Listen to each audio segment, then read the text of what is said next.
Hello, everyone. Derek coming at you, and just wanted to inform everyone that earlier this afternoon, Butch and I recorded another episode of Coach Confessions, episode 5.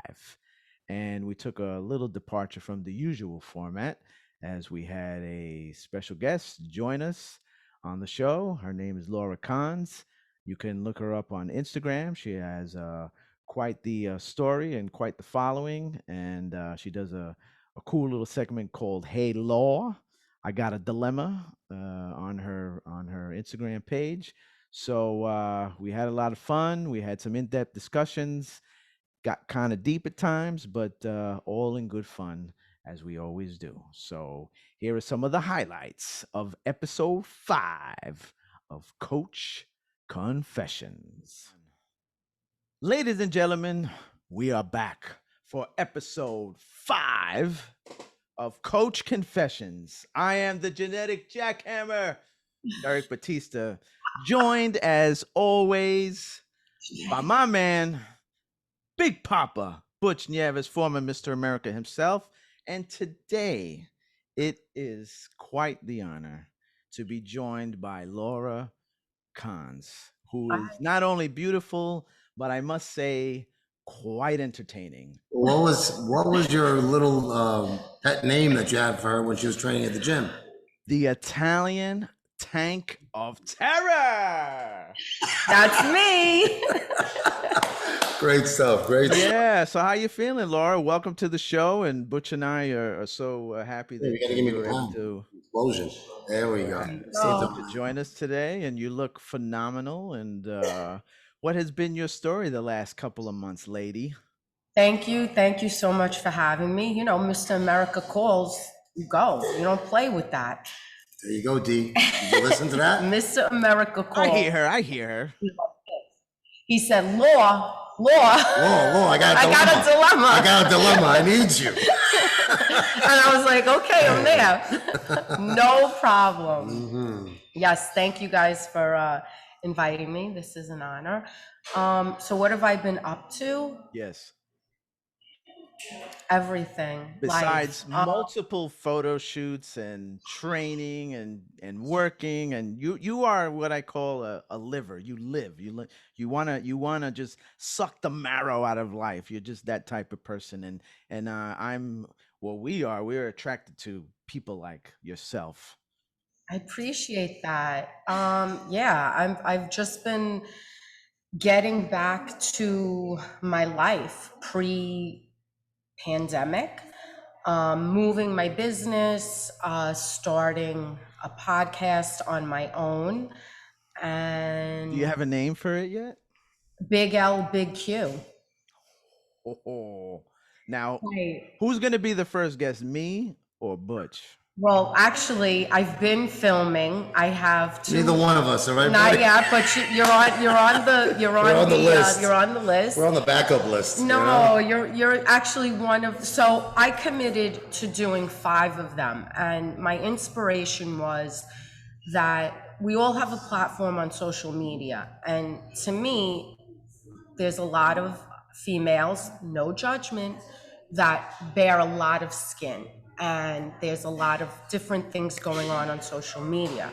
I wanted to put positivity out there. And in my journey to get back to my life, I wanted to connect with people and find out what inspired them and motivated them through all this. So pre-pandemic, turning 50, I decided to do a photo shoot to celebrate what my accomplishments. There's a photographer on Instagram, and his work, All Fitness Women, I was mesmerized by it, and I was like, I need to do this. The images were, I couldn't believe it was me. I could not believe it was me, and I was like, I feel like I need to do this. I feel like Now, you believe the images, you believe that were not you, or was that on a good way or a bad way? in a really good way, because It's a positive. it was a positive impact. Okay, And good. I had followed older models, Mae Musk and Joni Johnson, and I was like, they're beautiful and they're well into their 70s. So I kind of started to think and say, maybe this is a path I would like to take. We hit quarantine, everything kind of gets shut down, and come out of it. I'm doing some of the modeling stuff. I don't really love it. I really enjoy this, speaking to people, doing a podcast, putting positivity out into the world. But I do enjoy the modeling a little bit. Butch, what was your first impressions of her when you first started training her? What was that? What was your first impressions of Laura when you first started training her? I think, what happens with a lot of people that come in with a good base of knowledge, like her training style was not congruent with her goals. Like she came in training really heavy, really hard, the real basic movements, but yet she wanted to trim down. She wanted to lose a little bit of weight. So the way she kind of trained her mindset, it wasn't like going to get her where she wanted to go. Yeah. So we had to switch gears a little bit, and then we had to change a few bad habits, and that comes from the powerlifting mindset and style, which I was there myself. That's how I could recognize it right away. I'm like, oh, you're into like lifting heavy weight, no matter what the form is, and getting it done. And when you want to trim down and you want to get the booty lifted and you want those arms tight, now form becomes all critical, not about just lifting the weight. Right. So that's what we had to get through. In the beginning was a little bit of Tom, we got into a few little tit for tats here and there. Is that true, Laura? Huh? Is that true, Laura? Look at me. Do I look like I would cause any trouble? Absolutely not. Laura, you mentioned earlier that you had a lot of insecurities. Most of that usually stems from childhood or when we're younger. Do you have any idea or anything specific that contributed to your insecurity? Absolutely. So I grew up with a single mom. I didn't have a positive male role model in my life. And I don't think, looking back at myself as a child, I was heavy, but I had a boy call me Buffalo when I was like 8 years old, and that was it. And dead in the water. And I just, like I'm 51 years old, and I remember that exactly, the day, the moment where we were standing, and that's it. Nobody ever commented on my weight again after that. Maybe when I was in my 20s, I had an ex-boyfriend low-key kind of say something, and it just, and I've always battled my weight. Always. When I gave birth to my older daughter, I was 220 pounds, and then 180 pounds at 18 years old. So it's always been for me an issue. Where were you raised? Morris Park in the Bronx. How did I guess that? I don't know. How'd you guess? What gave it away? And what is it? It's funny. Like we've known each other for a little bit, but I don't know what you do for a living. I don't know what your day-to-day activity is about, besides all the multiple entertaining photo shoots and Hey Law segments. So I am a hairstylist. I've been a hairstylist for 20 plus years. Westchester is where my base of clientele is, and that's what I do to support myself and my family. The other stuff is just the icing on the cake. Butch, what do you think about the Hey Law segments? I think they're entertaining. I think they're funny. I could tell you what, I don't want to be part of one of those. That's for sure. I was like, oh man, I can imagine that somebody who's actually the person they're talking about seeing this thing, that reaction, that's the reaction I would love to hear about or see. Like, well, how did some people reacted from knowing you were talking about that's their situation on camera, So has that happened? Have you? Yes, have they reached out? I've had one of the posts, I think I pulled it down. I had a hater, like they were blasting me in the comments, and they were assaulting me, and I was like, this is not happening, because the person that I could have potentially be speaking about, I believe it was either them or somebody from their camp. So I went into their messages and, I got Bronx on them. And I went in the comments and I went back at them, and then the account was deleted. Whoa. But I love that. See, I'm not, I don't know. I don't back down from What was things. the post about? I gotta know. What was the post? Do you Oh, remember? I have to see if I can remember. I don't remember, but it was slightly relatable. Listen, I'm not gonna lie here. I was throwing a little shade at somebody, a little low Oh, key, you were. a little tiny bit, Mm. because I feel like the person at the moment, come on, like you're lying to my face. Like, you fucking kidding me? Like, you think I'm a moron? So I had to take care of it my way. Well, I must say that sometimes it seems like it seems a little more one-sided in terms of like who's getting the heat. Usually it's men. Men are getting the heat. And you had one segment where it was about, well, can guys stay faithful? Specifically the guys. What about women? Women But don't cheat, women don't play. But I think I wrote something in my comments referring to women as well. Yeah, but you didn't say it in the video. I know, but well, so here's the thing.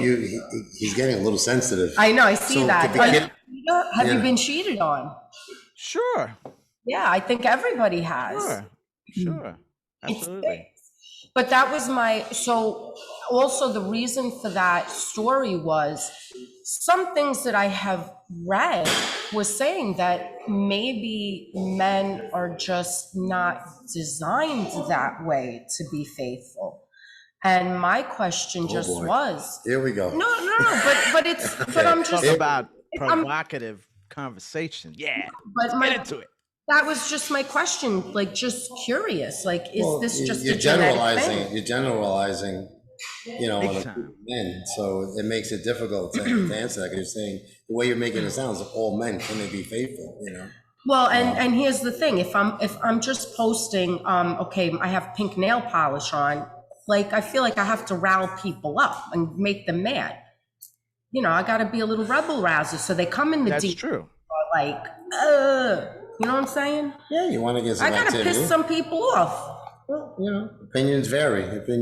That's all. That's it. And it's, listen, social media is an open forum, right? You don't like it, block me, don't look. This is just a question, and I was curious. So about what were the answers. majority of answers? What did you get? It was mixed. It was very mixed. No, And who answered them? Women answered or men it answered? was all men. Men answered. But my following is mostly men. I wonder why. I try to engage the women, but they're like, so it's all men that are Well, just, men like to brag about their accomplishments. Women are very quiet. right. you know what I mean? But the men were So- saying that they can be faithful. Like, whoever answered in the comments was like, yeah, we can be faithful. And I was like, well, that's comforting to hear. Laura, if it were humanly possible, and I asked this question of Butch a few weeks ago, if you could go back in time as yourself right now at 51 years of age and go back in time, you go to a party, let's say, or some sort of event, and 25-year-old Laura Cons is there, and you had 2 minutes to sit down and talk to her, what is the one piece of advice you would give her and hope that she would listen? I know what it is. I should have trained with Butch Nieves right now. Not back then, boy. You wouldn't have wanted that. Maybe back then. You never know. No, I'm only kidding. Don't be afraid. Don't be afraid. Do everything. I feel that I had so many opportunities to be so I was a hairstylist, but to do it on another level, just to do it, to be out there, to be more exposed. However, at 25, I had a 1-year-old child with a disability. So my goals, everything was catered to her. And That was it. So I went back to work as a hairdresser when I was 27, when she was a little settled in school and her routine was good. So, yeah. Well, you mentioned don't be afraid. Don't Is there break. something that you look back and say, "Damn, I didn't take that opportunity and I should have." Not now, not back then. I believe that my life played out the way that it was supposed to. I am very grateful that I married and had a second child. However, now at this stage in my life where I am, I'm taking opportunities that maybe I wouldn't because of my age. Like I have friends that are my age and they've already set it up in their head. They're old. Oh, I'm old. I'm this, I'm that. I'm like, listen, you can go over there and be old, but I'm still rocking and rolling. And I'm going to do everything to preserve my life as much as I can. Well, touching on that very quickly, do you get any backlash from women about the fact that you're pretty open about showing your body, flaws and all, so to So speak? honestly, I have probably blocked a lot of people because Wow. I feel that there's going to be judgment. And so for me, when I post a provocative photo, it's a little bit that I want to show women, but it honestly, it's to get traction on social media. That's all it's about. And then I'll pull it down because I'm not trying to be an Instagram model or, you know, in any way to show that. It's just to get the movement. So then I pull it down and then I'll post one of my laws. Because that's what I like to do. I like to chirp.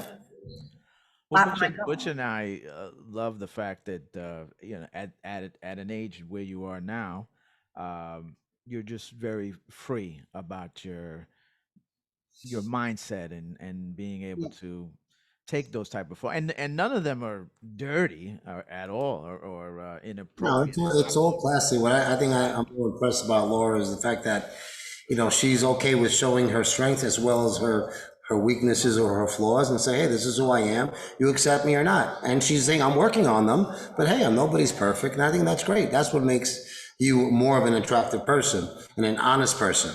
Yeah. That somebody says, hey, this is what I got, and I think for a lot of, I think here's a tip, an inside tip. I believe for a lot of women that most of their flaws, most of their imperfections make them perfect to their spouse or the person that loves them. Yeah. They connect with those imperfections. I know I do, Yeah. those little imperfections that, oh, I hate this, I hate that. I'm like, I love that. Yeah. That's what makes you special. And that's what I look at. That's who I'm with, Yeah. so look again. This More guy. chills. But it's true. Imperfections make you perfect for certain people. Yeah. So the key not to always hide your imperfections, because that's what happens on Instagram, on social media, right? Filter. They put these pictures up and the person has the perfect skin, the perfect shape, the perfect size. And then when you take all those filters away or let them relax, all of a sudden they got a gut, they got cellulite. Guess what? Everybody does. So it's so untrue. And the bigger problem with that is that other people or other girls see that, Right. and they try to match up to that, and they destroy their lives trying to get to that illusionary perfection that is just Right. not going to happen. Where I am now in fitness and even with the diet, I loved how I looked at that point, losing all the weight and shedding, because my body fat, I got it pretty low. But realistically, it was a lot of work and I love doing it. But I feel that right now, my goal is to lose 10 pounds, get the body fat lower, and just be able to move and just move my body. I like to see a little muscle, a little gun right there. But my mentality is different now than it was. I did it and I'm proud of myself for doing it. But it was a lot of work. I was in the gym 2 hours a day. It's a lot. That's a lot. It's a lot. You give up a lot for a small thing. Right. But again, I did it, and I'm happy I did it. But like I said, to maintain that weight, I know what my weight should be. I know according to all of the scales or whatever, but That's it's such not bullshit. realistic for me. That's all bullshit, though. That's all total bull. I just recently posted something about they put workouts. Some I company, saw that. You were so right. they put workouts according to your age. I was not only offended, but it's so Yeah. ignorant. It's so untrue. There's so many, fallacies that go with that. And it was unbelievable. And, there's the average American male, the average American female. I've been a trainer, coach, personal training coach for the last close to 40 years. I've never met that average person. Yeah. I mean, and I have thousands and thousands of clients, literally, that I've trained, and I have never ever met that person. So I don't know who the hell they're talking about. I really don't. Well, Laura, you are very delightful, and I think you're very brave with What I mean, how you handle what? What? Don't interrupt. I'm talking to I'm Laura. using your comeback line. What do I mean? Don't copy me. We've discussed this in the What past. do I mean? But yeah, let's put a bow in this baby. So Laura, last question from me anyway. Where do you see yourself in 10 years? Where would you like to see yourself? Ooh, that's big. I would like to see myself writing a book.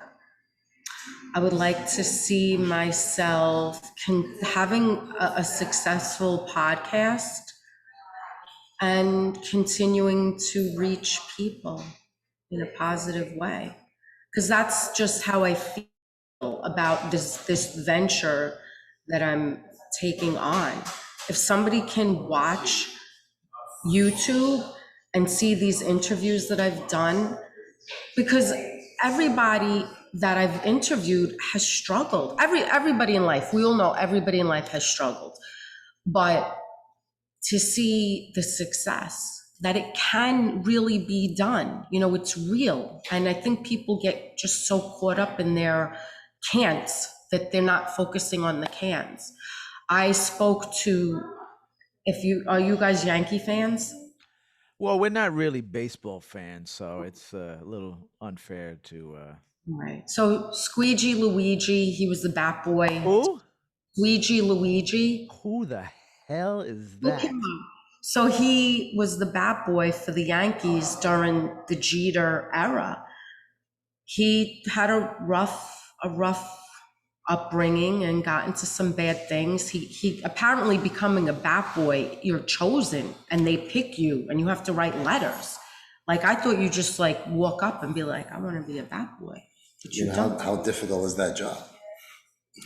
I mean, I don't like, it's getting the bats. Like, so he really, so they chose him, and he's got a great story, and he's got charities now, and it was really cool. We got to look him up, Butch. Squeegee Luigi. I Squeegee absolutely Luigi. detest baseball. Butch, you want to wrap this up and ask the lovely Laura one final question? What is your, I'm going to ask you one question. I want to, what is your immediate short-term goal? Short term. Something that you say, like right now you're looking at and say, what can I accomplish in the next few months that's going to help you progress? Is it, and on what's, like, and it could be anything, I mean, but what's the one thing that you feel right now it's important to you that you need to accomplish before anything else moves forward?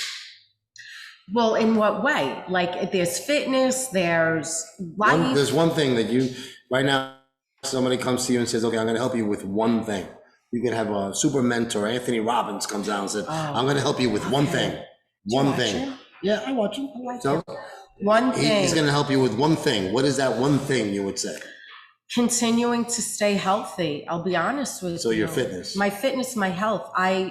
So I don't know if you know, I think I told you, I receive infusions for ulcerative colitis, which is something that I've never put into my social media because You should. I should.